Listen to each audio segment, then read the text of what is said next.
Mr. Kramer, thank you very much for being with us today at Voice of America. Pleasure.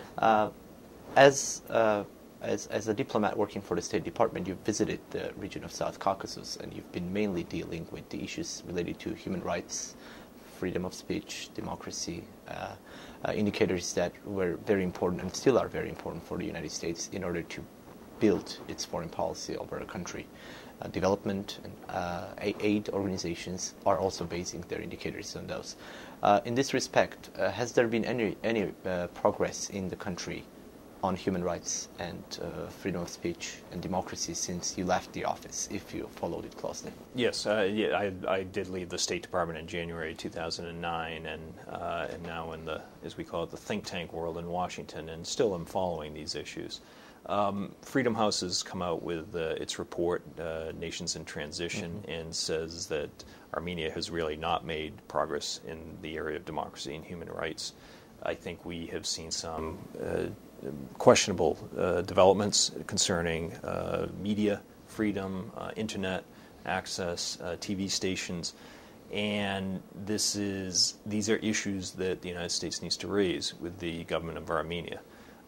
Then, of course, there was the violence after the election, where when I was there in June of 2008, I raised this issue, stressed the importance of a clear and transparent investigation and accountability for what happened.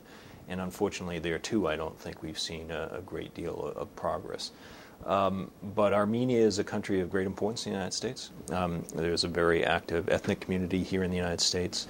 And so I think it is fair to say that the United States does care very deeply about what's happening and is interested in seeing Armenia develop in a more democratic fashion, a fashion that respects human rights and freedom of assembly. And I think the Secretary's visit was an important step in that direction, even though I would have preferred to see a little more emphasis on these kinds of issues in her visit. It's not to say she didn't say anything, but I think these are issues that do need to get a little more attention. Well, the same Freedom House report indicated that there is some kind of progress in the printed media. The law on telecommunication and the television specifically is still lacking transparency and does not allow some of the alternative thinking private television companies to actively be part of the media life in the country. Well, talking about a specific television company that also won a case in the European Court, doesn't seem like there's going to be any progress on that side. Do you believe that Secretary Clinton's visit or high-level U.S. involvement in this process could support reopening of a television company like this? And what would be a clear message going from Washington to the authorities in Yerevan in order to make a progress in this field? Well, the Secretary did address these issues in comments with civil society. She raised these issues. The challenge, I think, is that most Armenians get their news and information through electronic means. And this is common not just in Armenia, but elsewhere in many other countries too.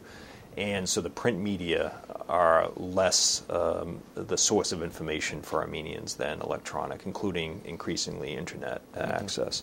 So these are areas where I think we need to place emphasis to stress the importance of keeping restrictions off of the internet, off of electronic media, to allow independent TV stations to operate.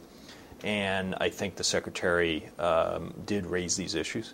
I'm confident that our ambassador there, Masha Yovanovich, who's very good, one of the seasoned diplomats from the U.S., will continue to press the Armenian government on these issues. And I think it's important for U.S. officials, but also European officials, to continue to speak out whenever there is a rollback in these particular areas. Just a general question about the previous administration that was, at least from the other side, was visible that was a little more harsh on the human rights issues, pushing more on issues. An example would be after the disputed elections in 2008, President Bush didn't congratulate the newly elected official, Serge Sarkisian, while as President Obama invited him to Washington, and President Clinton is obviously making a visit to the country. Can we say that, in a way, the high-level involvement of the U.S. officials into the country's life is indicating that the U.S. has greater interests than the human rights and freedom of speech? I think certainly for the Bush administration, the events of March 2008 happened on the watch of the Bush administration, and so the Bush administration had to react, I would argue, the way it did.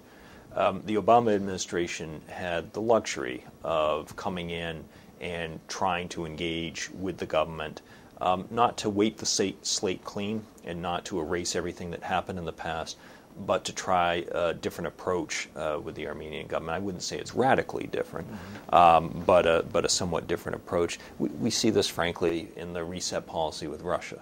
And I think this is an effort by the Obama administration to engage governments in the region. It is not to say that human rights and democracy issues are ignored or overlooked, but sometimes the appearance is that they don't receive the attention that perhaps they did in the past. I don't think that's the intention of the current administration. Certainly Secretary Clinton gave a very good speech in Krakow, Poland on the 10th anniversary of the Community of Democracies, in which she stressed the importance of civil society, and I think that was a very important message that she delivered before she traveled through the South Caucasus. But she perhaps then tempered her message a little bit when she traveled to Baku and then Yerevan, where sometimes I think you have to be a little more outspoken on these issues, not to embarrass these governments. I mean, the point is not to criticize or lecture or issue resolutions condemning them. The point is to try to figure out ways to improve the situation on the ground.